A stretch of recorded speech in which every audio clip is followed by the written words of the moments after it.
ఓం నమో వెంకటేశాయ. నష్టభిన్న దృష్టి రూపా దష్టభిన్న సౌఖ్య రూపా గోవింద గోవింద. నిద్రారహిత చేతన విద్రావితారి చేతన గోవింద గోవింద. దష్టో దేహేంద్రియాద్యై స విషయగణై ప్రత్యగాత్మా జడాత్మా ద్రష్టా శ్రోతా చ మంతా భవసి గుణకృతా సంగదోషేణ భోక్తా నష్టేస్మిన్ నిద్రయా స్వాం ప్రకృతిముపగతే సౌఖ్యరూపశ్చిదాత్మా ద్రష్టా దృష్టో హ్యనష్టః ప్రకృతిజనితకష్టస్య హర్తా విభాసి అని జగజ్జన్మస్థితిలయ కారణమైన శ్రీనివాస పరమాత్మని కీర్తించుకుంటూ శ్రీశుకుల వారు ఉపదేశం చేసిన శ్రీమన్మహాభాగవతం యొక్క అధ్యయన కార్యక్రమాన్ని మనం ప్రారంభించుకుందాము. యథాప్రకారం ప్రారంభంలో ప్రార్థనా శ్లోకాలను చదువుకుని మంగళాచరణం చేసుకుందాం. ఓం నమో వెంకటేశాయ. శ్రీ గురు ప్రార్థనా. గురుర్బ్రహ్మా గురుర్విష్ణు గురుర్దేవో మహేశ్వరః గురుః సాక్షాత్ పరం బ్రహ్మ తస్మై శ్రీ గురవే నమః. శ్రీనివాస ప్రార్థనా. శ్రీశైలశిఖరస్థాయ శ్రీభూసంయుక్తదేహినే శ్రీర్జితశశాంకాయ శ్రీనివాసాయ తే నమః. అథ సంకల్పః. శ్రీమదాదివరాహ క్షేత్రే విరాజమానస్య నిత్యశుద్ధ బుద్ధ ముక్త స్వభావస్య లీలాగృహీత విగ్రహస్య శ్రీ పద్మావతీ జానేః అనుగ్రహేణ అస్మాకం సర్వేషాం బుద్ధిశుద్ధ్యర్థం విద్యాభివృద్ధ్యర్థం భక్తి జ్ఞాన వైరాగ్యాది తదనుకూల సర్వసంపత్ సమృద్ధ్యర్థం శ్రీ పరమేశ్వర ప్రీత్యర్థం శ్రీమద్భాగవత పాఠం కరిష్యామహే. అస్య శ్రీమద్భాగవత స్తోత్ర మహామంత్రస్య నారద ఋషిః బృహతి ఛందః శ్రీకృష్ణః పరమాత్మా దేవత బ్రహ్మ బీజం భక్తిశక్తిః జ్ఞానవైరాగ్యే కీలకం అస్మాకం శ్రీమద్భగవత్ప్రసాద సిద్ధ్యర్థే పాఠే వినియోగః. ధ్యానం నారాయణాఖ్యకపిలోస్రముకోదసాప్యం ద్వైపాయనాప్తశుకగోపవిదుహ్యమానం సంసారసౌఖ్యలవసేవనయాక్షుధార్త శుద్ధం జలాః పిబత భాగవతం సుదుగ్ధం. శ్రీ గురుభ్యో నమః. కపిల రూపంలో ఉన్న పరమాత్మ ఆత్మస్వరూపాన్ని పరమాత్మతత్వాన్ని అందుకోవటానికి కొన్ని గుర్తులను చెప్పాడు. ఆ గుర్తుల ద్వారా పరమాత్మతత్వాన్ని లేదా ఆత్మతత్వాన్ని అయినా సరే అర్థం చేసుకోవచ్చు అని చెప్పాడు. ముందు అహంకారం యొక్క ప్రతిబింబం, నేను అనే భావం యొక్క ప్రతిబింబం చూసే ప్రతి వస్తువు మీద కలుగుతోంది అని కనిపెట్టి ఆ ప్రతిబింబాన్ని బట్టి అహంకారాన్ని కనిపెట్టడం, ఆ అహంకారం ద్వారా ఆత్మతత్వాన్ని కనిపెట్టడం అని ఒకదారి చెప్పాడు.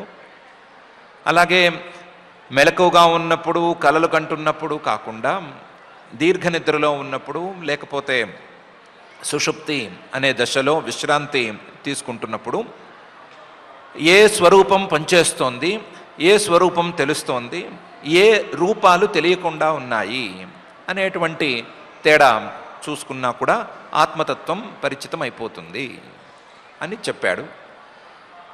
అందులో అసలు సామాన్య జనం ఏమనుకుంటూ ఉంటారు, వాస్తవ స్థితి ఎలా ఉంది, వాస్తవ స్థితిని ఎలా అర్థం చేసుకోవాలి, సామాన్య జనులు అనుకునేటువంటిది భ్రమగా ఎలా మారుతుంది అనే విషయాల మీద కూడా అవగాహన కల్పించాడు. కల్పించి ఏవం ప్రత్యవమృష్యాసౌ ఆత్మానం ప్రతిపద్యతే సాహంకారస్య ద్రవ్యస్య యోవస్థానం అనుగ్రహః అనేటువంటి శ్లోకంలో ఇప్పుడు చెప్పినటువంటి గుర్తులన్నిటినీ క్రమంగా పట్టుకుంటూ వస్తే ఏవం ప్రత్యవమృష్య ఇలా విచారణ చేసుకుంటూ పోతే ఆత్మస్వరూపం అనేది దొరికేందుకు అవకాశం ఉంటుంది. ఏవం ప్రత్యవమృష్య అసౌ ఆత్మానం ప్రతిపద్యతే. ఏ సాధకుడైనా సరే ఆత్మతత్వాన్ని మొదలు తెలుసుకోగలుగుతాడు, క్రమక్రమంగా దాన్ని ప్రత్యక్షంగా తెలుసుకోగలుగుతాడు. ఆత్మతత్వాన్ని తెలుసుకోవటానికి ఇంతవరకు చెప్పినటువంటి గుర్తుల సమాహారం ఏమిటి అంటే సాహంకారస్య ద్రవ్యస్య యోవస్థానం అనుగ్రహః అనేది గుర్తు. సాహంకారస్య ద్రవ్యస్య అహంకారంతో కలిసినటువంటి ద్రవ్యస్య ఈ శరీరానికి యహ అవస్థానం, ఆ ఆత్మస్వరూపం అనేది ఆశ్రయం. అలాగే అనుగ్రహ, ఈ శరీరము ఈ అహంకారము రెండు తెలుస్తున్నాయి అంటే ఆ తెలియటానికి కారణమైనటువంటి చైతన్యం కూడా ఆత్మస్వరూపందే అనేది గుర్తు. అందరికీ శరీరం తప్పనిసరిగా ఉంది. ఆ శరీరం మాత్రమే ఉంటే సరిపోదు, అందులో నేను అనేటువంటి భావన ఉండాలి. ఆ నేను అనే భావన ప్రారంభమైతేనే శరీరం పనిచేస్తుంది. ఈ నేను అనే భావనతో కూడినటువంటి శరీరం ఎక్కడ ఉంది అనేటువంటిది ఒక ప్రశ్న. ఎవరి ద్వారా తెలుస్తోంది అనేది ఇంకో ప్రశ్న. ఎక్కడ ఉంది అనే ప్రశ్నకు, ఎవరి ద్వారా తెలుస్తోంది అనే ప్రశ్నకు ఒకే సమాధానం, అది ఆత్మస్వరూపం ద్వారా తెలుస్తోంది, ఆత్మస్వరూపంలో ఉంది.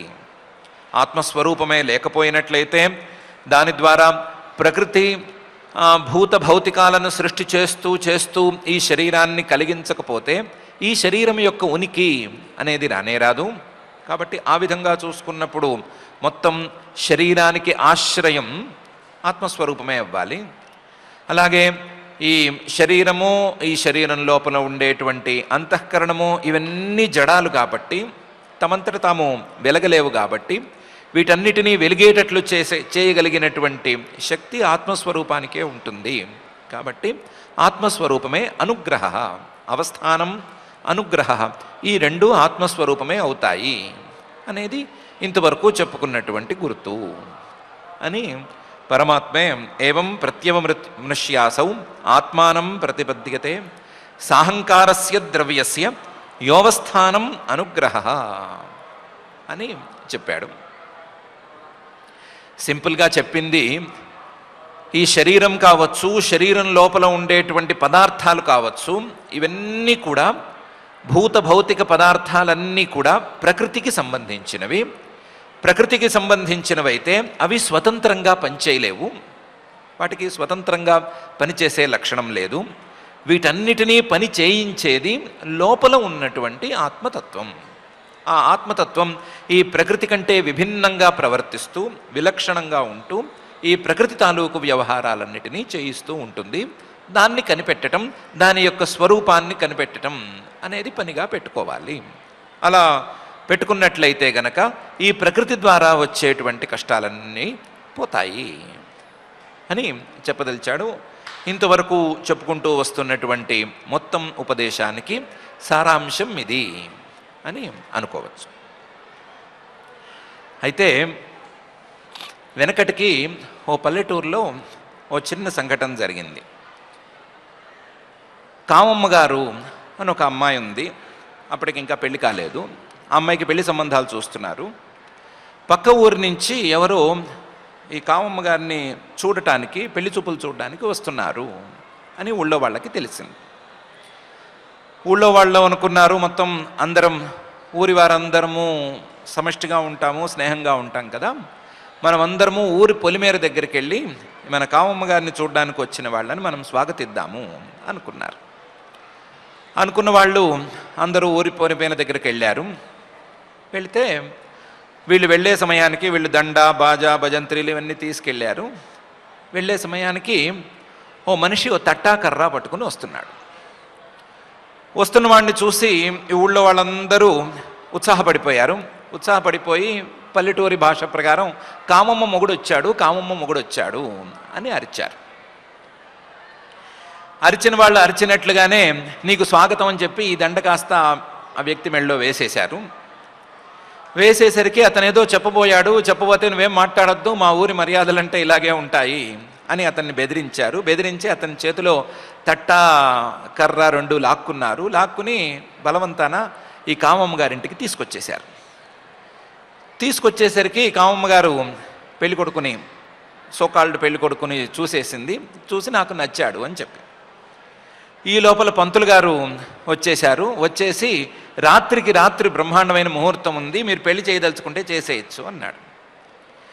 ఈ కామమ్మ గారి మొగుడితో సంబంధం లేకుండా, ఆయన అనుమతిని ఎవరు కోరకుండానే రాత్రికి రాత్రి బలవంతాన పెళ్లి కూడా జరిపించేశారు. ఈ గ్రామస్తులందరూ చేరి సుమారుగా 16 రోజులు గడిచినాయి. 16 రోజులు గడిచిన తర్వాత కాళ్ళు ఈడ్చుకుంటూ ఇంకో వ్యక్తి వచ్చాడు, ఇంకో మగపిల్లవాడు వచ్చాడు. ఎందుకు వచ్చావు అని అడిగితే, ఊళ్ళో కామమ్మ గారని ఊళ్ళో ఒక ఆవిడ ఉందిట, ఆ అమ్మాయిని చూడ్డానికని వచ్చాను. 16 రోజుల క్రితం రావలసింది, నాకేదో కుదరలేదు లేదా ఏదో ఆలస్యమైంది, అందుకని రాలేకపోయాను, ఈరోజు చూద్దామని వచ్చాను అన్నాడు. అంటే ఊళ్ళో వాళ్ళు చెప్పారు, కామమ్మ గారికి పెళ్ళి అయిపోయింది, అది కూడా నీతోనే అయిపోయింది, నువ్వే వచ్చావు ఆ రోజు, నీతోనే పెళ్ళి అయిపోయింది, ఇంక నువ్వు బయలుదేరు అని అన్నారు. అతను అదెట్లా కుదురుతుంది, నేను చూడ్డానికి వస్తానని వర్తమానం పంపిస్తే నేను వచ్చేంత వరకు ఆగకుండా ఇంకొకరితో పెళ్ళి ఎలా చేస్తారు, నేను దాన్ని తేల్చుకుంటాను అని రచ్చకెక్కాడు. మొత్తం పంచాయతీ తయారైంది. పంచాయతీలో ఆ మాట ఈ మాట రకరకాల మాటలన్నీ అయినాయి. చివరికి ఊరిమి ఊరిమి మంగళం మీద పడ్డట్టుగా ఈ కామమ్మ గారి మొగుడు మీద పడింది. ఏమని, నువ్వు చెప్పక్కర్లేదా ఆ రోజు, నేను కాదు చూడడానికి వచ్చింది ఇంకోటి ఎవడో అని చెప్పక్కర్లేదా, లేదా నేను వేరే పని మీద వచ్చాను అని చెప్పక్కర్లేదా, ఎందుకు చెప్పలేదు అని అతన్ని అడిగారు. అతను చాలా సింపుల్గా, కామమ్మ గారి మొగుడంటే కామోస్ అనుకున్నాను, కాకపోతే కనుక నా తట్టా కర్ర పారేయండి, నా మానని నేను పోతాను, నేను వచ్చింది పనికి, ఈ ఊళ్ళో ఏమన్నా పని ఉంటే పని చేసుకుందామని వచ్చాను, మీరు కాదంటే ఆ తట్టా కర్ర పారేస్తే నేను ఇంకో చోటుకి వెళ్తాను, పని చేసుకుంటాను అని అన్నాడు. అంటే ఊళ్ళో పెద్దలందరూ ఏమనాలి, పెద్దలు కాదు కామమ్మ గారు ఏమనాలి, పెళ్ళయింది 16 రోజులైంది, 16 రోజుల్లో రకరకాల సరదాలన్నీ గడిచిపోయినాయి. ఇలాంటి పరిస్థితుల్లో పెళ్ళి అయిపోయిన తర్వాత నేను కామమ్మ గారి మొగుడిని కాదు అని ఆ వ్యక్తి వెళ్ళిపోతే ఒప్పుకోవటం అనేది ఎలా సాధ్యపడుతుంది? పెద్ద మనుషులు ఒప్పుకోవచ్చు, ఒప్పుకోకపోవచ్చు, కానీ కామమ్మ గారు అనే దాన్ని మనం పక్కకి తీయలేం కదా, ఆవిడ ఒప్పుకోదు కదా. అలాగే ఈ ప్రకృతి అనేటువంటి కామమ్మ గారు ఈ పురుషుడితో కలిసిపోయింది. కలిసిపోయి ఎన్నో రోజులుగా ఆ పురుషుడికి కావలసినటువంటి భోగాలన్నిటినీ సమర్పిస్తూ వస్తుంది. ఇలాంటి పరిస్థితుల్లో ఏదో ఒకరోజు ఈ పురుషుడు, నేను తత్వాన్ని తెలుసుకున్నాను, నువ్వు నన్ను విడిచిపెట్టి వెళ్ళిపో అని ప్రకృతితో అంటే, ప్రకృతి ఎందుకు మాట వింటుంది అనేది పెద్ద ప్రశ్న. ఈ ప్రశ్న తేలేంత వరకు, ఈ ప్రశ్నకు సమాధానం వచ్చేంత వరకు ఈ తత్వం అనేది సరిగ్గా అర్థం కాదు అని దేవహూతి గారు తన కొడుకుని, కపిలుణ్ణి, పరమాత్మని అడుగుతోంది. దేవహూతిరువాచ పురుషం ప్రకృతిర్బ్రహ్మన్ న విముంచతి కర్హిచిత్ అన్యోన్యోపాశ్రయత్వాచ్చ నిత్యత్వాదనయో ప్రభో అని. ప్రకృతి పురుషం, ఈ ప్రకృతి అనేది పురుషుణ్ణి విడిచిపెట్టదు. పురుషం ప్రకృతి బ్రహ్మన్, ఓ పరమాత్మ కపిల, పురుషుణ్ణి ప్రకృతి అనేది న విముంచతి, వదిలిపెట్టదు.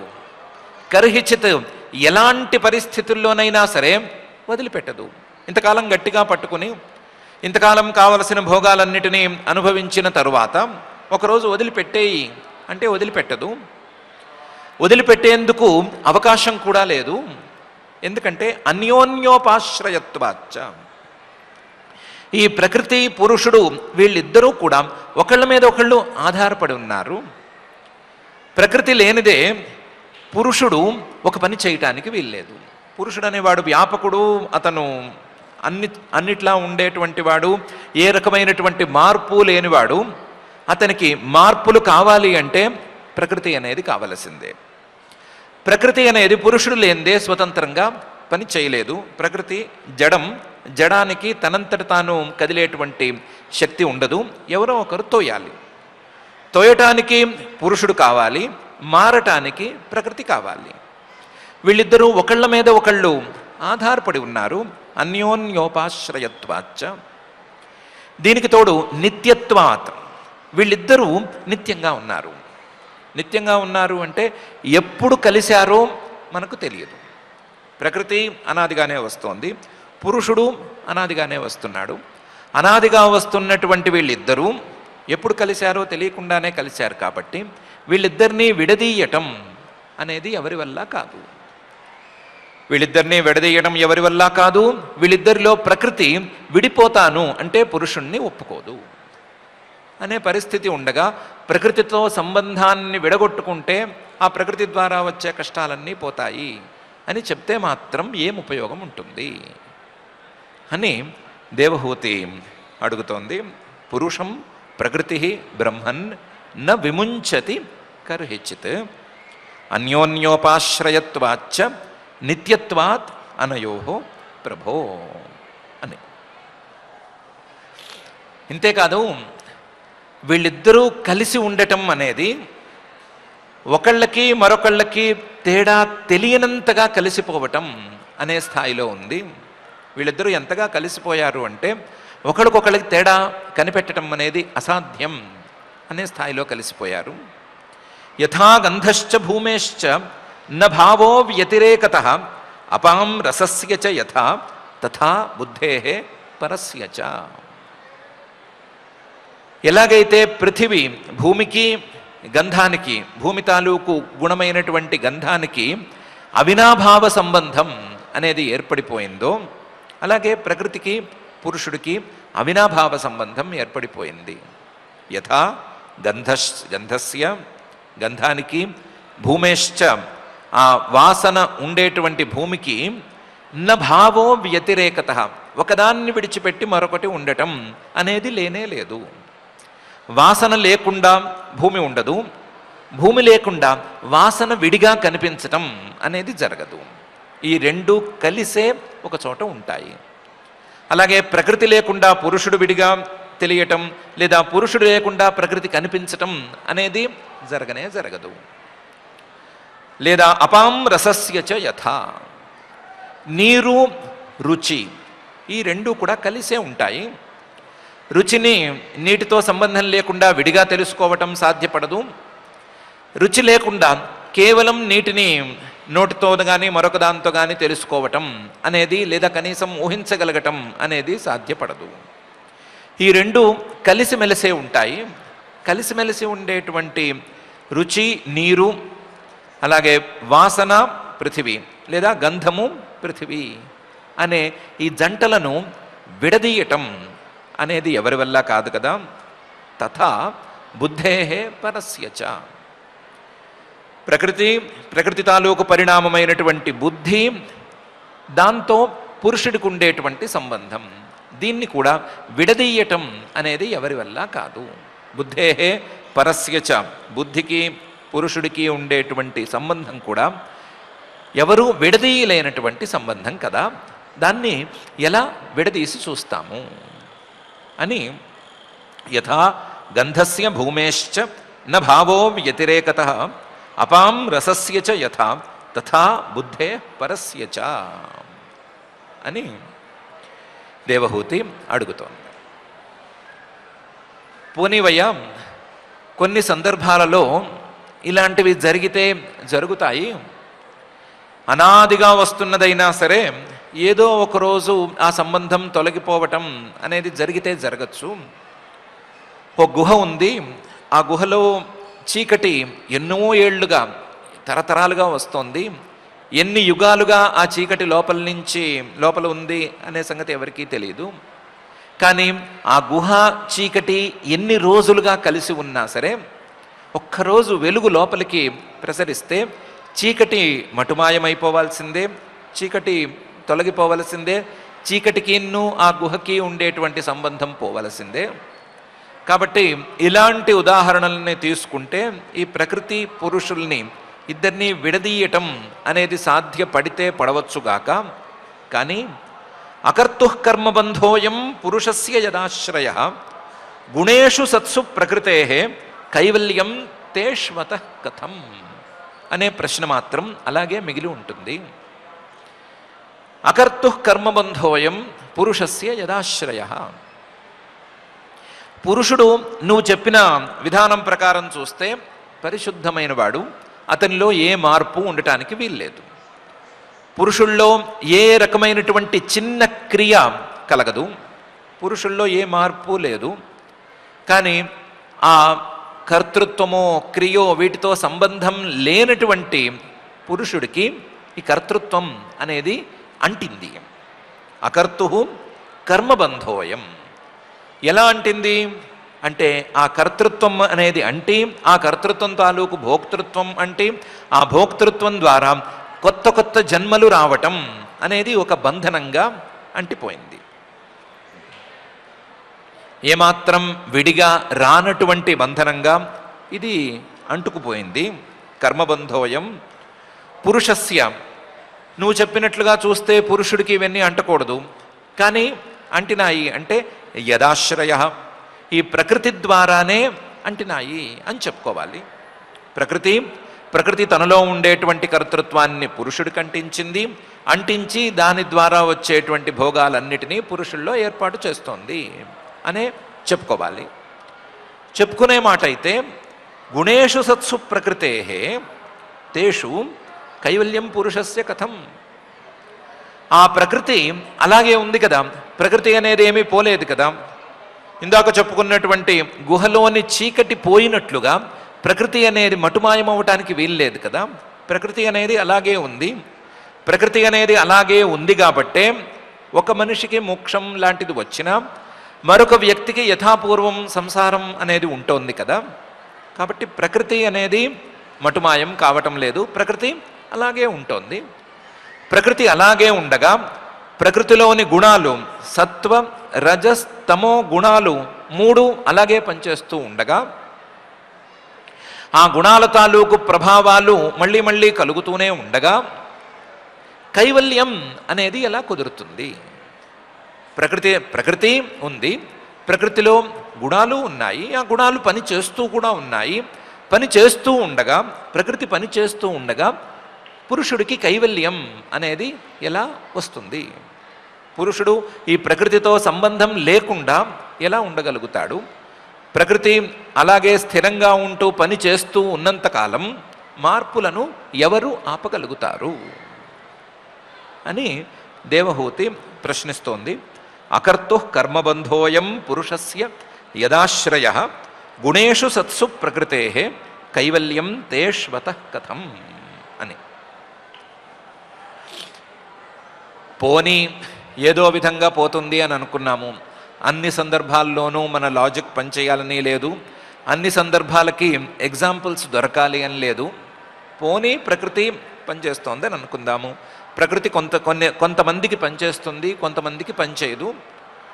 ఎవరికైతే తత్వజ్ఞానం కలిగిందో అటువంటి వాళ్ళకి ప్రకృతి తన ప్రభావాలను చూపించదు అని ఒప్పుకుందాం, పర్వాలేదు అనుకుందాము. కానీ క్వచిత్ తత్వావమర్శేన నివృత్తం భయముల్బణం అనివృత్త నిమిత్తత్వాత్ పునః ప్రత్యవతిష్టతే అనే ప్రాబ్లం మాత్రం అలాగే ఉంది అని అంటోంది. క్వచిత్ నువ్వు చెప్పినట్లుగా ఎప్పుడో ఒకప్పుడు తత్వావమర్శేన తత్వం తాలూకు స్ఫురణ క్షణమాత్రం కలుగుతోంది. తత్వ అవమర్శేన అదేదో ఆ తత్వం అనేది తాకుతున్నట్లుగా ఉంది, తత్వావమర్శేన నివృత్తం భయం ఉల్బణం. ఆ తత్వం తాకిన క్షణంలో ఈ సాంసారికమైనటువంటి భయం, ఈ ప్రకృతి ద్వారా వచ్చినటువంటి ఫలం ఇది తొలగినట్లుగా ఉంటుంది. తొలగిపోవటం లేదు, కాసేపు తొలగినట్లుంటోంది. క్వచిత్ తత్వావమర్శేన నివృత్తం భయం ఉల్బణం అనివృత్త నిమిత్తత్వాత్ పునః ప్రత్యవతిష్ఠతే. మళ్ళీ ఆ క్షణమాత్రం గడిచిన తర్వాత, ఆ తత్వ స్ఫూర్తి కలిగిన క్షణం దాటేస్తే మళ్ళీ యథాపూర్వం ఇదే భయము, ఇదే సంసారము, ఈ సాంసారికమైనటువంటి భోగాలు ఇవే మళ్ళీ వచ్చేస్తున్నాయి. పునః ప్రత్యవతిష్ఠతే. మళ్ళీ అదే ఆవృత్తి జరుగుతోంది. ఇంతకుముందు ఎలా ఉందో అలాగే జరిగిపోతోంది.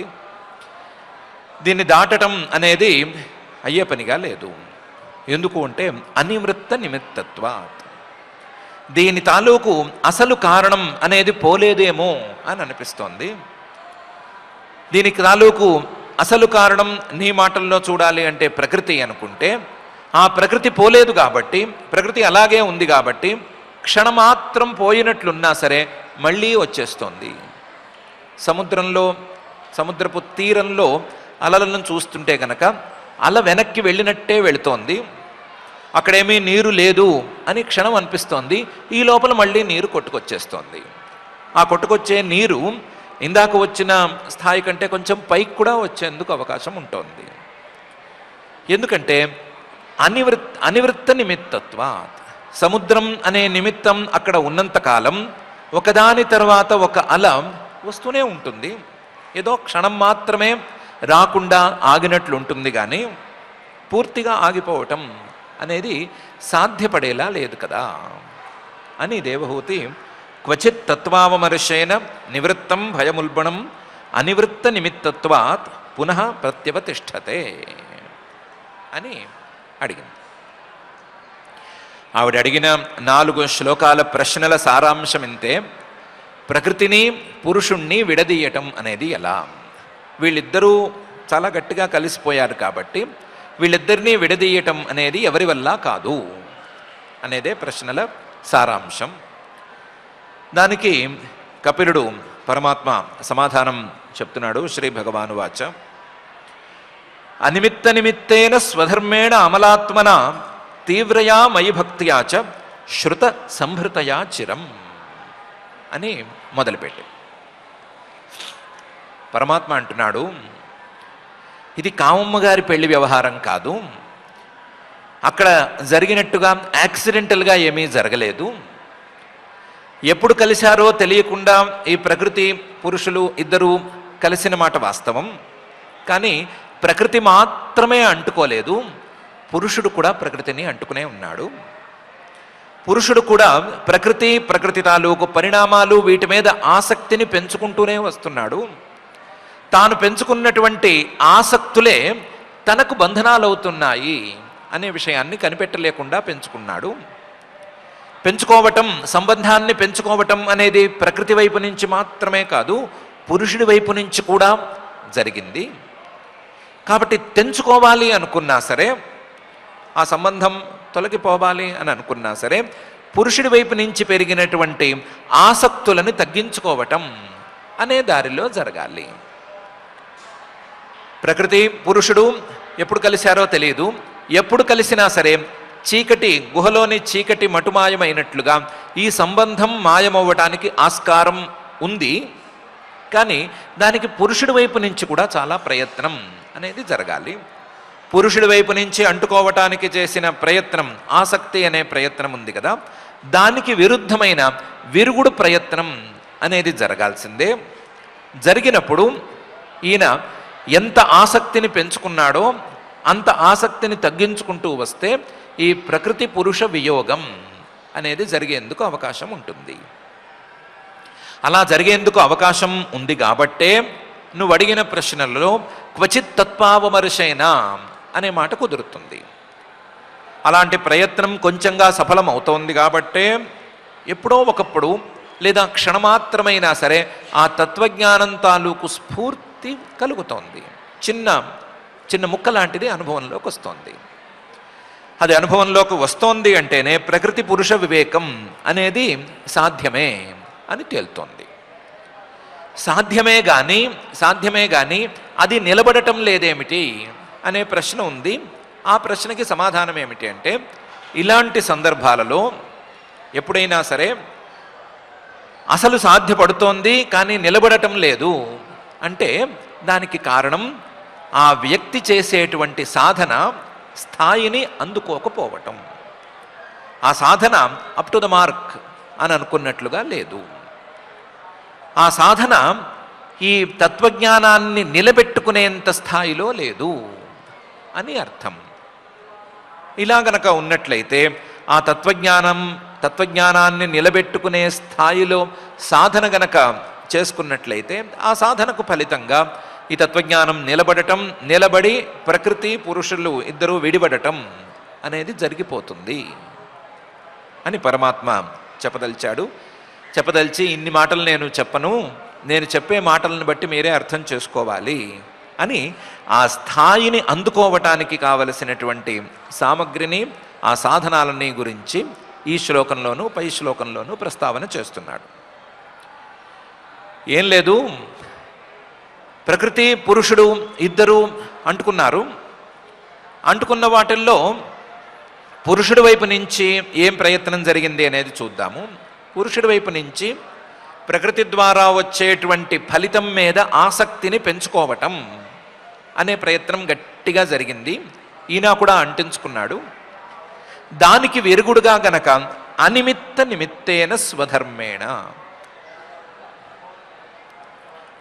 ఏ ఫలితం మీద ఆసక్తి లేకుండా ఫలితాన్ని కోరకుండా స్వధర్మాచరణం అనేది గనక చేసుకున్నట్లయితే, ఫలితం మీద ఆసక్తిని తగ్గించుకోవటం అనే అలవాటు గనక చేసుకున్నట్లయితే ఆ సంబంధం అనేది పోతుంది. ఆసక్తి పోతుంది కాబట్టి సంబంధం పోతుంది. అనిమిత్త నిమిత్తేన స్వధర్మేణ, స్వధర్మాచరణం చేసుకోవాలి. కానీ దానికి కారణంగా, స్వధర్మాచరణకు కారణంగా ఆ స్వధర్మాచరణ ద్వారా వచ్చేటువంటి ఫలితం మీద ఆకాంక్ష ఉండకూడదు.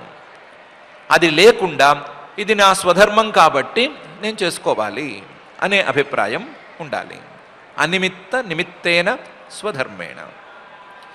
ఇది కాక ఈ ఫలితం మీద ఆసక్తి అనేది మనస్సులోనే మొలుస్తోంది కాబట్టి అమలాత్మన, మనసులో ఈ మాలిన్యాలను ఉంచకూడదు. మనసులో ఈ ఆసక్తుల ద్వారా కలిగేటువంటి కోరికలు లాంటి మాలిన్యాలను ఉంచకూడదు, మనసులో తావు ఇవ్వకూడదు. స్వధర్మేణ అమలాత్మన, దాని స్థానంలో ఫలితం మీద ఆకాంక్ష అనేటువంటి దాని స్థానంలో తీవ్రయా మై భక్తియాచ, నా మీద తీవ్రమైనటువంటి భక్తిని ఏర్పరచుకోవాలి. దృఢమైనటువంటి భక్తి, వేరే విషయం వైపుకు మళ్ళనటువంటి ప్రీతి, దీన్ని అలవాటు చేసుకోవాలి. తీవ్రయా మయి భక్త్యాచ. ఈ భక్తి ఎలా కలుగుతుంది అని ఆలోచన చేసుకోవాలి. చేసుకుంటే శృత సంభృతయా చిరం అని తెలిసిపోతుంది. నా గురించి, తత్వాన్ని గురించి, ఆ తత్వం తాలూకు సగుణ నిర్గుణ రూపాలను గురించి శ్రవణం చేసుకోవాలి. ఆ శ్రవణంతో భక్తిని సంభృతం అంటే పేర్చుకోవాలి, క్రమక్రమంగా పెంచుకోవాలి. దీనికి కావాలంటే చిరం, సుదీర్ఘకాలం తీసుకోవచ్చు, టైం తీసుకోవచ్చు, ఎంతకాలం తీసుకున్నా పర్వాలేదు. చిరం, చాలా కాలం పాటు వినటం ద్వారా, తత్వాన్ని గురించి వినటం ద్వారా ఆ తత్వం మీద ప్రేమను పెంచుకోవాలి. ఆ ప్రేమను పెంచుకున్నటువంటి ప్రేమను తత్వం మీదే నిలబెట్టి, తత్వం కాక ప్రకృతికి సంబంధించినటువంటి అంశాల మీదకు వెళ్ళనివ్వకుండా చూసుకోవాలి. అలా గనక చూసుకున్నట్లయితే ఇందాక చెప్పినటువంటి ప్రకృతి పురుష వివేకం అనేది సాధ్యపడుతుంది అని. అనిమిత్త నిమిత్తేన స్వధర్మేణ అమలాత్మన తీవ్రయా మయి భక్త్యాచ శృత సంభృతయా చిరం అనే ఈ శ్లోకంలో పరమాత్మ అంటున్నాడు. ఇలా గనక సాధన చేసుకుంటూ వస్తే జ్ఞానేన దృష్టతత్వేన వైరాగ్యేణ బలీయస తపోయుక్తేన యోగేన తీవ్రేణ ఆత్మ సమాధిన అనే పై స్థాయి సాధనాలు అంది వస్తాయి. వాటిల్లో జ్ఞానేన దృష్టతత్వేన. తత్వం మీద ప్రీతి ఏర్పడగా ఏర్పడగా, తత్వం మీద ప్రేమ అనేది బాగా పెరగ్గా పెరగ్గా ఆ తత్వం తాలూకు జ్ఞానం అనేది ఏర్పడుతుంది. జ్ఞానేన దృష్టతత్వేన. ఇంతవరకు కూడా జ్ఞానం అనేది ఏర్పడుతోంది, కానీ ఆ జ్ఞానం కేవలం వస్తువుల తాలూకు జ్ఞానంగా పరిమితమైపోతోంది. అలా కాకుండా వస్తువుల తాలూకు అసలు తత్వమైనటువంటి ఆత్మతత్వం తాలూకు జ్ఞానం అనేది ఈ సందర్భంలో కుదురుతుంది. అలాంటి జ్ఞానేన దృష్టతత్వేన అనేది గనక ఏర్పడితే వైరాగ్యేణ బలీయస. తత్వం నిజంగా నిలిచేది ఏది, నిజానికి నిలవనిది ఇంకా ఏముంది అనే తేడా తెలిసిన తర్వాత వైరాగ్యం అనేది చాలా ప్రబలంగా ఏర్పాటవుతుంది. వైరాగ్యం రాకపోవటానికి కారణం ఇంతే. వస్తువుల ద్వారా అందే ప్రయోజనాలు వీటి మీద ఉండటం, దృష్టి వీటి మీదే పరిమితమైపోవటం, వస్తువుల కంటే భిన్నంగా ఉండేటువంటి తత్వం, ఆ తత్వాన్ని తెలుసుకోవటం ద్వారా వనగూరేటువంటి ప్రయోజనం, దీని మీద ఆలోచన లేకపోవటం. అలా లేకపోవటం అనేదాన్ని గనక దాటి వెళ్ళి తత్వం మీదే ప్రేమ, ఆ ప్రేమతో జ్ఞానం, ఆ జ్ఞానం ద్వారా దీనివల్లే మనకు లాభం ఎక్కువ అనేటువంటి పరిస్థితిని గనక సాధిస్తే వైరాగ్యం అందటం అనేది పెద్ద విషయమేమీ కాదు. వైరాగ్యేణ బలీయస తపోయుక్తేన యోగేన. ఆ వైరాగ్యం అమరిన తరువాత తపస్సు, దానికి తోడు యోగ సాధన, మనస్సును నిలబెట్టేటువంటి సాధన, ఈ రెండు గనక చేసుకున్నట్లయితే తీవ్రేణ ఆత్మ సమాధిన. మనస్సును తత్వం మీద నిలబెట్టడం అనేది జరుగుతుంది. మనస్సును తత్వం మీదే నిలబెట్టడం అనే ఆత్మ సమాధి అనేది ఏర్పడుతుంది. అది ఏర్పడితే ప్రకృతి పురుష వివేకం అనేది చాలా సులభంగానే అందుతుంది అని పరమాత్మ అంటున్నాడు. జ్ఞానేన దృష్టతత్వేన వైరాగ్యేణ బలీయస తపోయుక్తేన యోగేన తీవ్రేణ ఆత్మ సమాధిన అనే ఈ శ్లోకంలో. ఏం లేదు, తెలియక ఇలా అనిపిస్తోంది, తెలిస్తే ఇలా అనిపించదు. మంచి స్వీట్ తెచ్చిపెట్టారు, చాలా బాగుంది, చూడటానికి చాలా బాగుంది, నోట్లో కాస్త వేసుకుంటే చాలా తీయగా ఉంది, తినాలని అనిపిస్తోంది, తినాలనే కోరిక క్రమక్రమంగా పెరిగిపోతూనే ఉంది, దీన్ని ఆపటం ఎవరి తరం కాదు అనే పరిస్థితికి వచ్చింది. ఇంత పరిస్థితికి వచ్చిన తరువాత దీంట్లో నిండా విషం కలిసి ఉంది అని ఎవరైనా చెబితే ఆ స్వీట్ తింటారా, మానేస్తారా? దీంట్లో నిండా విషమే ఉంది అన్న తర్వాత కూడా ఎవరైనా కాదు, ఈ స్వీట్ చాలా గొప్పది, చాలా తీయగా ఉంటుంది, చాలా కష్టపడితే కానీ ఇది తయారవ్వదు, 2-3 రోజులు పడుతుంది దీన్ని తయారు చేయటానికి అని ఆ వస్తువు గురించే మాట్లాడుతూ ఉంటారా? లేకపోతే ఇది విషం అని ఒకే ఒక దృష్టితో దాన్ని పక్కకు తోసేస్తారా?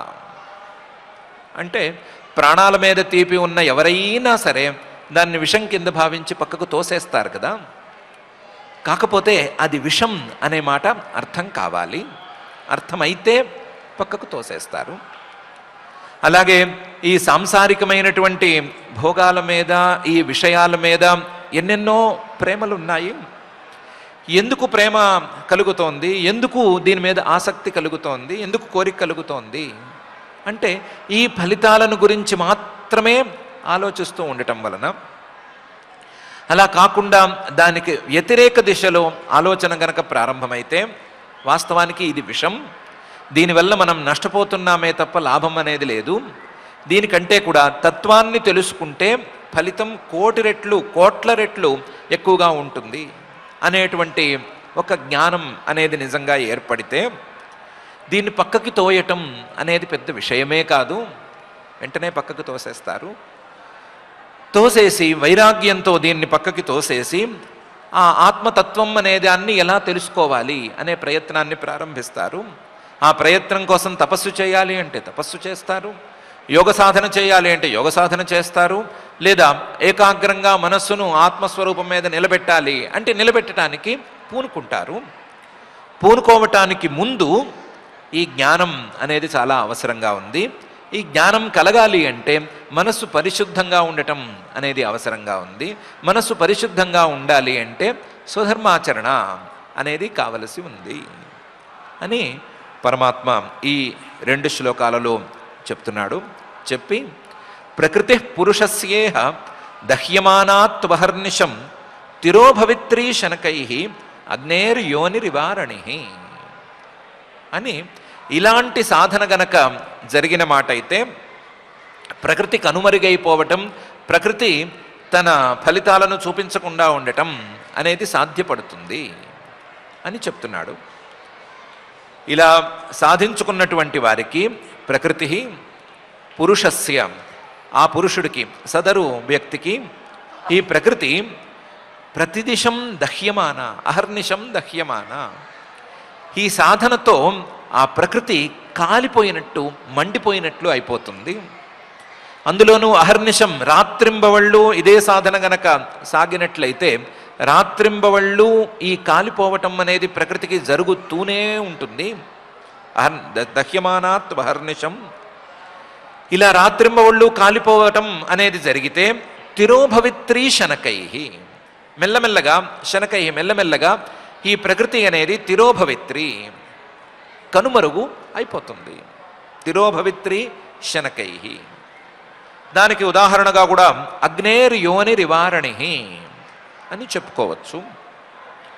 అరణి అంటే చెక్కని కలిపి గట్టిగా రాస్తే అగ్గి పుడుతుంది కదా, ఆ అగ్గి పుట్టేటువంటి చెక్కకి పేరు అరణి. ఈ అరణిలో మాటిమాటికి రాసి గనక అగ్గిని పుట్టిస్తే ఏమవుతుంది అంటే ఏదో ఒకరోజు ఈ అరణి మొత్తం కాలి బూడిదయ్యి ఊరుకుంటుంది. లేదంటే అగ్గి పుల్లతో అగ్గిపెట్ట మీద గీస్తూ పోతే ఏమవుతుంది అంటే 50 పుల్లలు పూర్తయిపోతాయి, అగ్గిపెట్టే ఇంక పని చేయని పరిస్థితి అనేది ఏర్పడుతుంది. అలాగే ఈ ప్రకృతిని గనక ఇలా కాల్చటం మొదలు పెడితే, జ్ఞానంతో కాల్చటం అని గనక మొదలు పెడితే ఆ ప్రకృతి క్రమక్రమంగా కనుమరుగైపోతుంది. జ్ఞానం అనేది ప్రకృతికి పూర్తి విరుద్ధంగా పనిచేస్తుంది.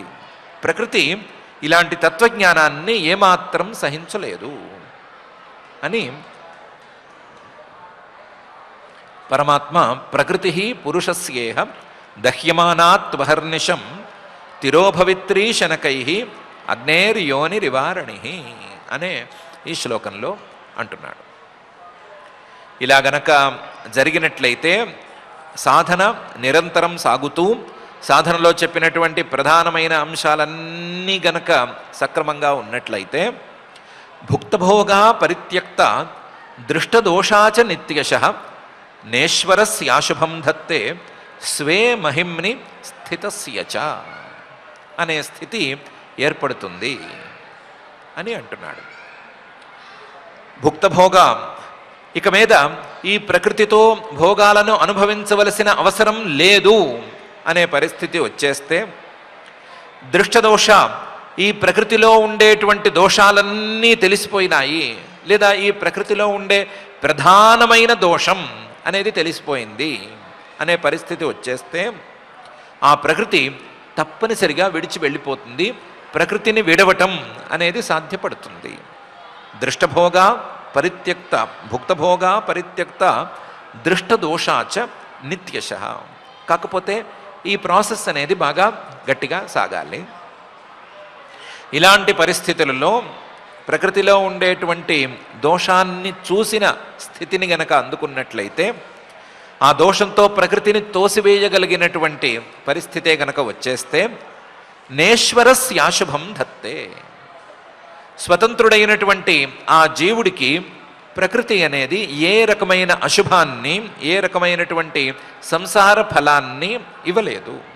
నేశ్వరస్య అశుభం ధత్తే, ఎందుకంటే అతను స్వే మహిమ్ని స్థితస్య.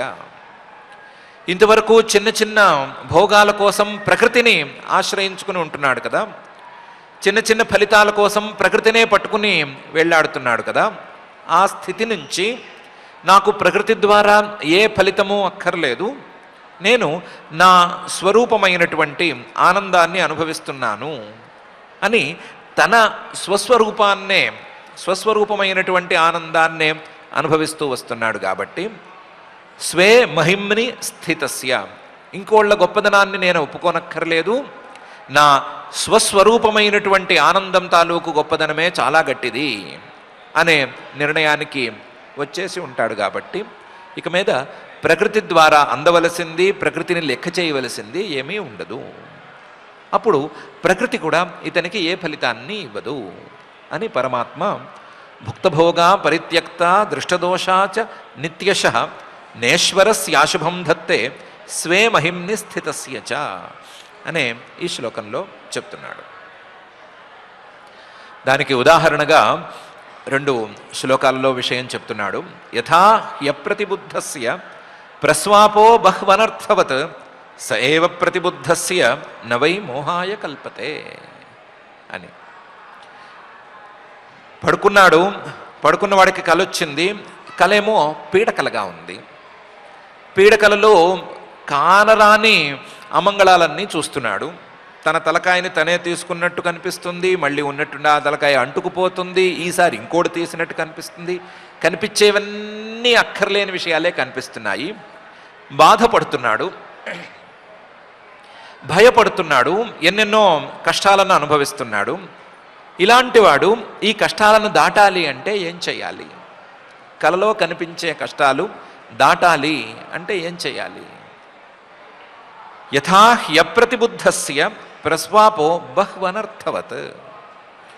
ఇలా పడుకుని కలలు కంటూ, అందులోనూ పీడకలలు కంటూ ఉండేవాడికి ప్రస్వాప పడుకోవటం, నిద్రపోవటం అనేది బహ్వనర్థవత్. నిద్రపోతూ కలలు కనటం అనేది ఎన్నెన్నో అనర్థాలను తెచ్చిపెడుతోంది. ఇతని అనర్థాలన్నిటికీ విరుగుడు ఏంటి అంటే ఒకటి స ఏవ ప్రతిబుద్ధస్య. అతను నిద్రలోంచి మేలుకోవాలి. కలలు గనక మంచిగా లేకపోతే ఏం చేయాలి అంటే ఒకసారి లేవాలి, లేచి మళ్ళీ పడుకోవాలి. పడుకున్నా మళ్ళీ అదే కల వస్తోంది, అలాంటి కలే వస్తోంది అంటే ఆ రాత్రి నిద్రపోకూడదు, కలలు చూడకూడదు, కలల ద్వారా కష్టపడకూడదు అనుకుంటే నిద్రపోవటం మానేయాలి. అలాగే స ఏవ ప్రతిబుద్ధస్య నవై మోహాయ కల్పతే. ఈ కల తాలూకు బాధ ఇవేవి మెలకుగా ఉండేవాడికి అంటవు కదా. అలాగే ఏవం విదిత తత్వస్య ప్రకృతిర్మయి మానసం యుంజతో నాపకురుతే ఆత్మారామస్య కర్హిచిత్. ఏవం అదేవిధంగా విదిత తత్వస్య, కలల ద్వారా కష్టాలను అనుభవించేవాడు మేలుకున్నట్లుగా విదిత తత్వస్య, తత్వజ్ఞానం అనేటువంటి మెళకువను అందుకున్నవాడికి మయి మానసం యుంజత, పరమాత్మనైనటువంటి నాయందు మనస్సును లగ్నం చేసేటువంటి వాడికి ఆత్మారామస్య, తనలో తానే సంతోషపడటానికి ప్రకృతి తాలూకు అంశాలను కోరుకోని వాడికి ప్రకృతి నాపకురుతే, ప్రకృతి అనేది అపకారం చేయలేదు. కర్హిచిత్, ఎప్పటికీ అపకారం చేయలేదు. కలలు కంటున్న వాడికి కలల ద్వారా వచ్చేటువంటి అనర్థాలలాగా ఈ సాంసారికమైనటువంటి అనర్థాలు ప్రకృతి ద్వారా వస్తూ ఉన్నాయి. ఆ ప్రకృతి ద్వారా వచ్చేటువంటి అనర్థాలు తొలగిపోవాలి అంటే తత్వం అనే దాన్ని తెలుసుకోవాలి. కలల ద్వారా వచ్చే అనర్థాలు పోవాలి అంటే మెలకువ రావాలి అన్నట్లుగా ఈ ప్రకృతి ద్వారా వచ్చే అనర్థాలు పోవాలి అంటే తత్వం తెలుసుకోవాలి. ఆ తత్వాన్ని తెలుసుకోవటానికి నా మీద భక్తిని ఉంచాలి. ముందు ప్రకృతి ద్వారా అనుభవించటం అనేటువంటి స్వభావాన్ని వదిలిపెట్టాలి అని పరమాత్మ ఏవం విదిత తత్వస్య ప్రకృతిర్మయి మానసం యుంజతో నాపకురుతే ఆత్మారామస్య కర్హిచిత్ అని ఈ శ్లోకంలో చెప్తున్నాడు. అయితే సాధన మొదలుపెట్టాము, ఎన్ని రోజుల లోపల మాకు ఫలితం వస్తుంది అనే దాని మీద ఒక గ్యారంటీ కార్డు ఇవ్వము అని అడిగితే దానికి చెప్తున్నాడు, యదైవ మధ్యాత్మరత కాలేన బహుజన్మన సర్వత్ర జాత వైరాగ్య ఆ బ్రహ్మ భువనాన్ ముని అని మొదలుపెట్టాడు. ఎంత టైము అనే మాట మీద ఎవరు సమాధానం చెప్పలేరు. ఇలాంటి ప్రశ్నలు వేసుకోనక్కర్లేదు. యదైవం అధ్యాత్మరత, తన తత్వం మీద తానే ప్రేమను పెంచుకుంటూ కాలేన బహుజన్మన సుదీర్ఘకాలం పాటు సాధన చేసేటువంటి స్థాయిని అందుకోవాలి. ఆ సుదీర్ఘకాలంలో ఎన్నెన్నో జన్మలు కూడా వెళితే వెళ్ళిపోవచ్చు. బహుజన్మన చాలా జన్మలు అందులో కలిస్తే కలవవచ్చు. కానీ సాధన మాత్రం ఆపుకోకూడదు. సర్వత్ర జాత వైరాగ్య, ప్రకృతి తాలూకు విషయాలన్నిటి మీద వైరాగ్యాన్నైతే గట్టిగా సాధించాలి. ఆ ప్రకృతి తాలూకు వ్యవహారాలలో ఆ బ్రహ్మ భువనాత్, బ్రహ్మగారి లోకమైనటువంటి సత్యలోకం వరకు ఉండే అన్ని ఫలితాల మీద, అన్ని లోకాలు, ఆ లోకాలలో ఉండేటువంటి ఫలితాలు, వీటన్నిటి మీద ముని మననం చేసుకోవడం ద్వారా వైరాగ్యం అనేదాన్ని సాధించాలి. వైరాగ్యం కలిగిందో జ్ఞానం కలుగుతుంది, వెంటనే వదిలిపోతుంది. వైరాగ్యం కలగటానికి ఎంతసేపు పడుతుంది అని ఎవరూ చెప్పలేరు. దానికోసం సుదీర్ఘకాలం పాటు సాధన చేయవలసి రావచ్చు. ఆ సుదీర్ఘకాలంలో ఎన్నెన్నో జన్మలు కూడా వెళ్ళిపోవచ్చు.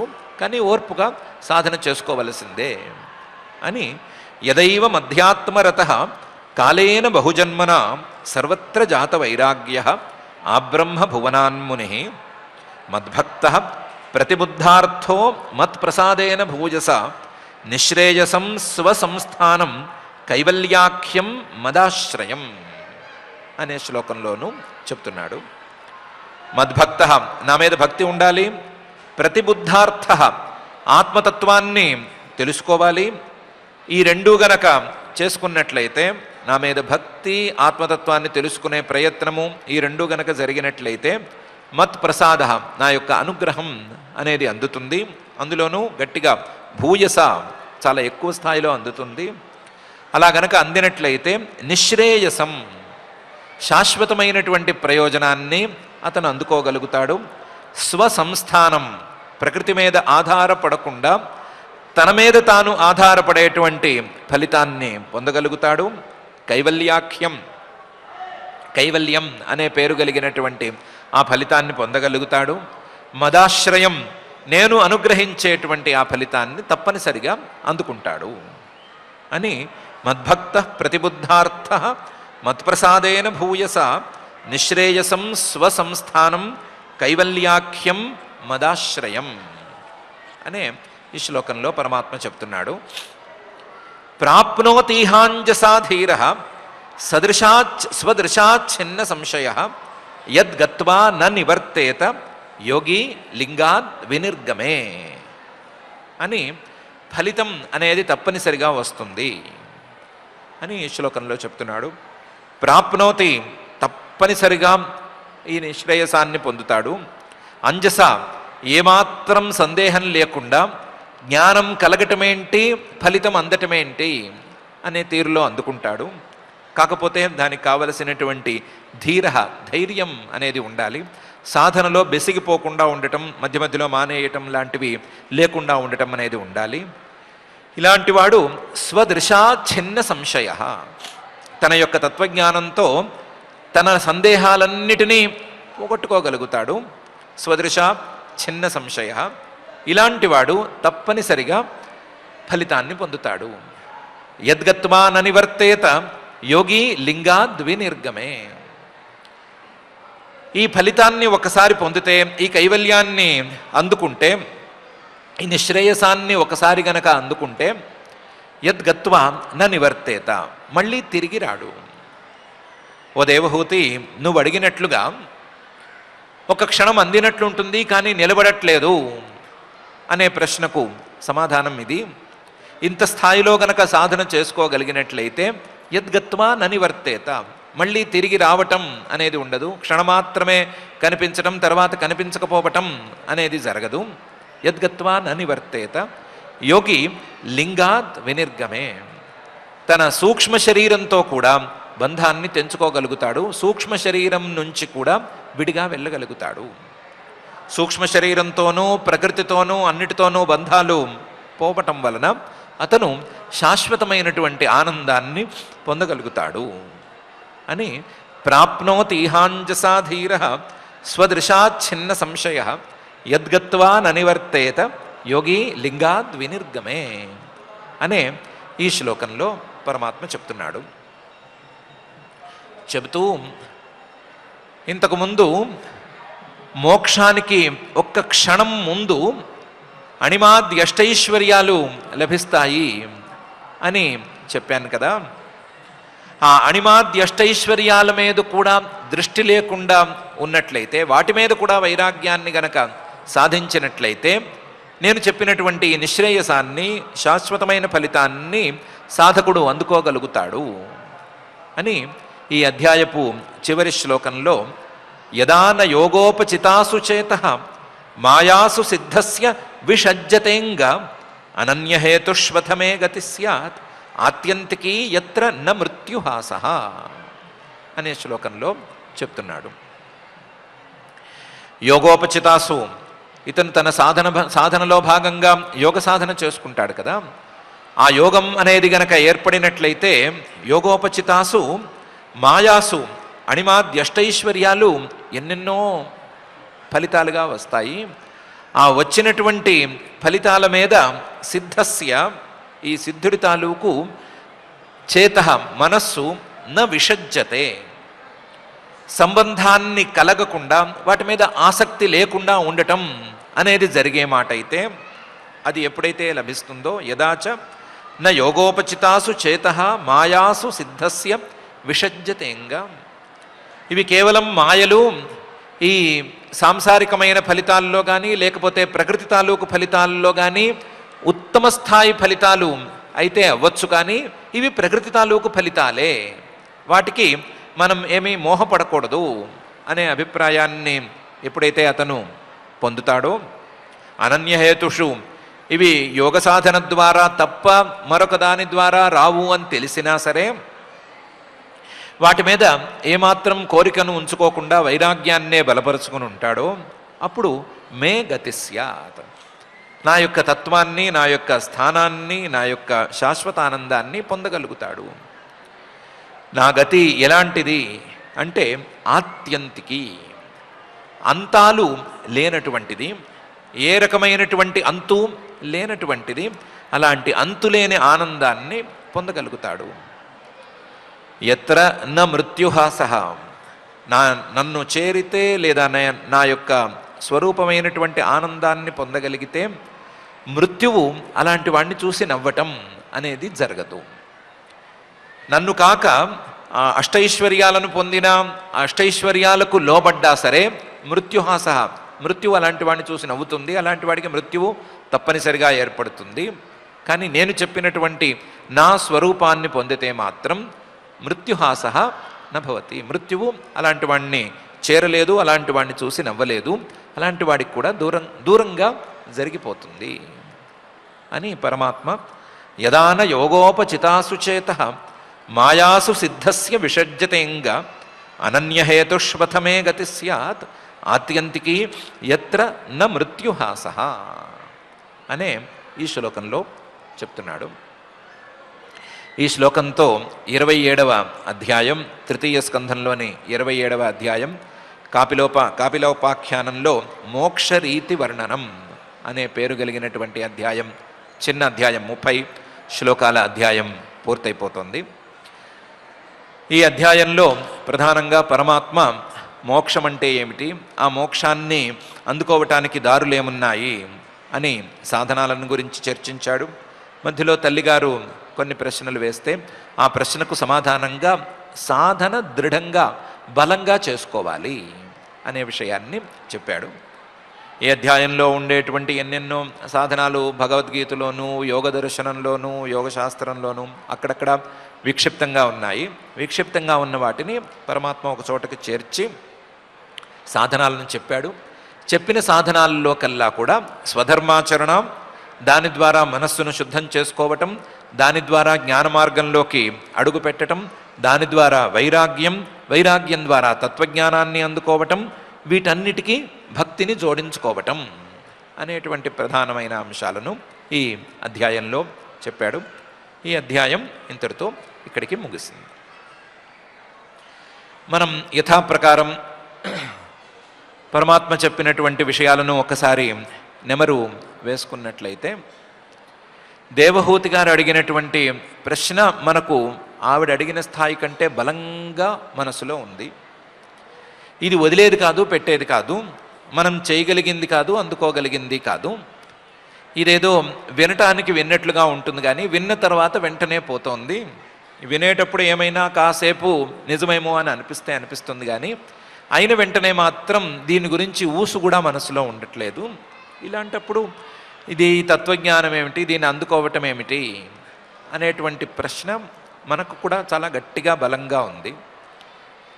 దాన్ని చూసుకునే పరమాత్మ కూడా ఈ ప్రశ్నకు కారణం ఇంతే, సాధన బలంగా లేకపోవటం.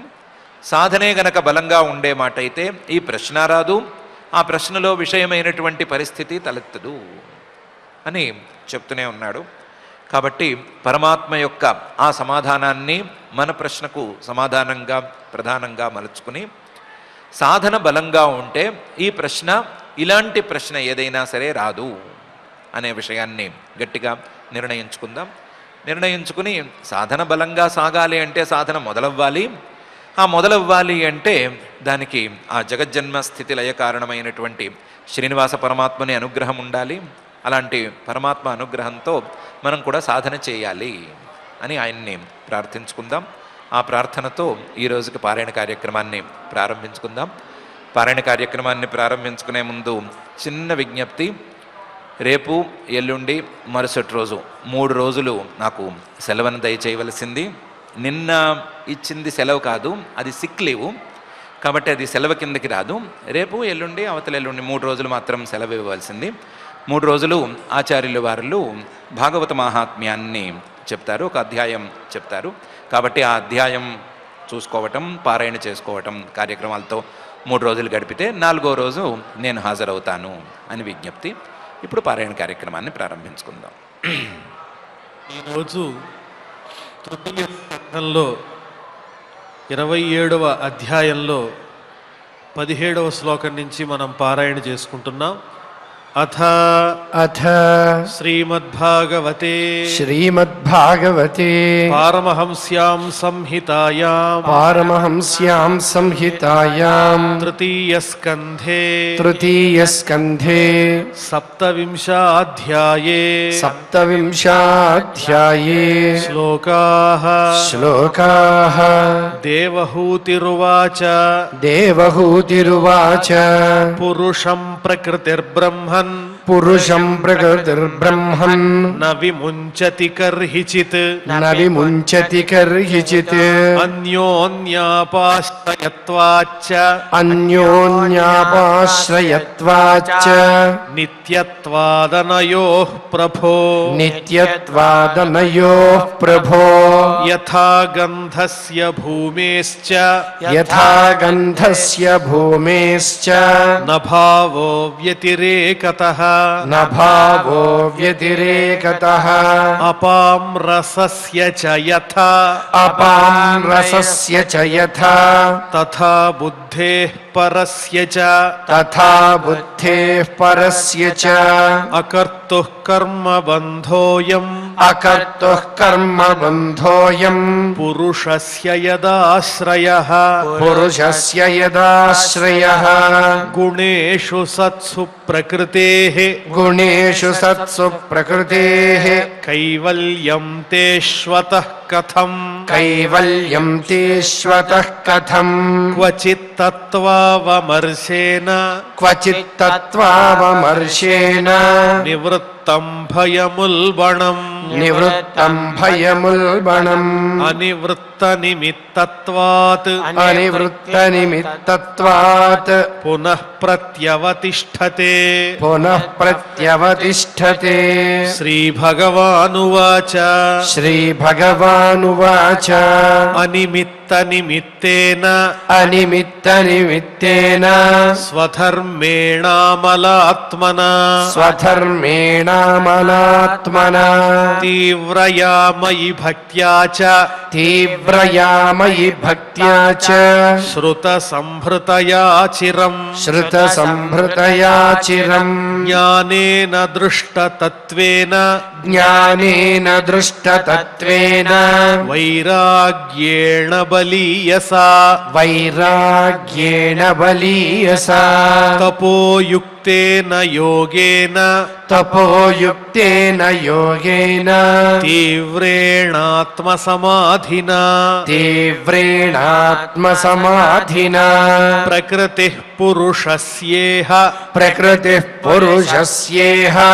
దహ్యమానాత్వహర్నిశం దహ్యమానాత్వహర్నిశం తిరోభవిత్రీ శనకైః తిరోభవిత్రీ శనకైః అగ్నేర్యోనిరివారణిః అగ్నేర్యోనిరివారణిః భుక్తభోగా పరిత్యక్త భుక్తభోగా పరిత్యక్త దృష్టదోషా చ నిత్యశః దృష్టదోషా చ నిత్యశః నేశ్వరస్యాశుభం ధత్తే నేశ్వరస్యాశుభం ధత్తే స్వే మహిం నిస్థితస్య చ స్వే మహిం నిస్థితస్య చ యథా హ్యప్రతిబుద్ధస్య యథా హ్యప్రతిబుద్ధస్య ప్రస్వాపో బహ్వనర్థభృత్ ప్రస్వాపో బహ్వనర్థభృత్ స ఏవ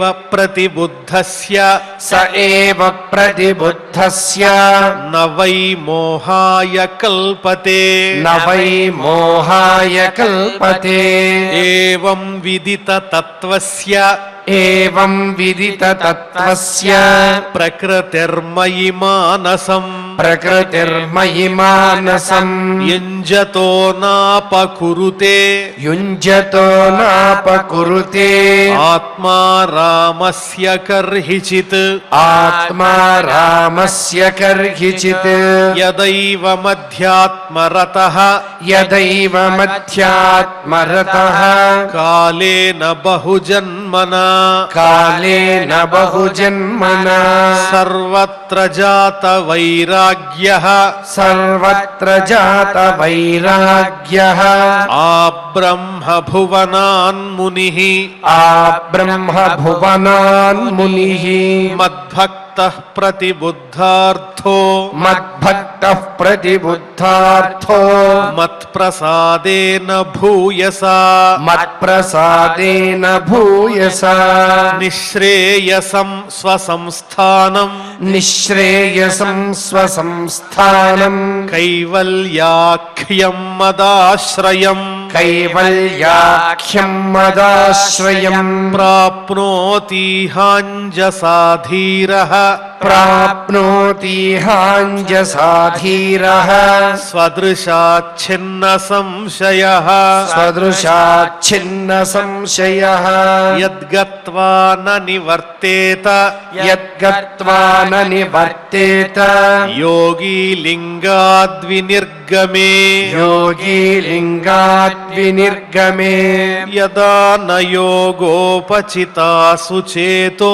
యదా న యోగోపజితాసు చేతో మాయాసు సిద్ధస్య విషజ్యతేంగ మాయాసు సిద్ధస్య విషజ్యతేంగ అనన్యహేతుష్వథ మే గతి స్యాత్ అనన్యహేతుష్వథ మే గతి స్యాత్ ఆత్యంతికీ యత్ర న మృత్యుహాసః ఆత్యంతికీ యత్ర న మృత్యుహాసః ఇతి ఇతి శ్రీమద్భాగవతే శ్రీమద్భాగవతే పారమహంస్యాం సంహితాయాం పారమహంస్యాం సంహితాయాం తృతీయ స్కంధే తృతీయ స్కంధే సప్తవింశోऽధ్యాయః సప్తవింశోऽధ్యాయః. ఓం నమో వెంకటేశాయ. ఇంతవరకు శ్రీమద్భాగవత అమృత రసాస్వాదనలో భాగంగా ఆచార్యముఖంగా కపిల దేవహుతి సంహాదంలో విశేషమైనటువంటి అంశాలన్నింటినీ కూడా మనం ఆలకించాం. నిరంతరము ఇటువంటి భాగ్యాన్ని ప్రసాదించమని ఆ దేవదేవుణ్ణి భక్తి శ్రద్ధలతో వేడుకుంటూ యథాప్రకారం క్షమాప్రార్థన దగ్గర నుంచి మంగళ శ్లోకాంతం పఠించుకుని మంగళాంతంగా నేటి అధ్యయన కార్యక్రమానికి పరిసమాప్తిని పలుకుదాం. అథ క్షమా ప్రార్థనా యదక్షరపదభ్రష్టం మాత్రాహీనం చ యద్భవేత్ తత్సర్వం క్షమ్యతాం దేవ నారాయణ నమోస్తుతే. అథ భగవత్సమర్పణం కాయేన వాచా మనసేంద్రియైర్వా బుద్ధ్యాత్మనా వా ప్రకృతే స్వభావాత్ కరోమి యద్యత్ సకలం పరస్మై నారాయణాయేతి సమర్పయామి. అథ లోకక్షేమ ప్రార్థనా సర్వే భవంతు సుఖినః సర్వే సంతు నిరామయాః సర్వే భద్రాణి పశ్యంతు మా కశ్చిద్ దుఃఖభాగ్ భవేత్. అథ మంగళం శ్రియః కాంతాయ కళ్యాణ నిధయే నిధయేర్థినాం శ్రీవేంకటనివాసాయ శ్రీనివాసాయ మంగళం.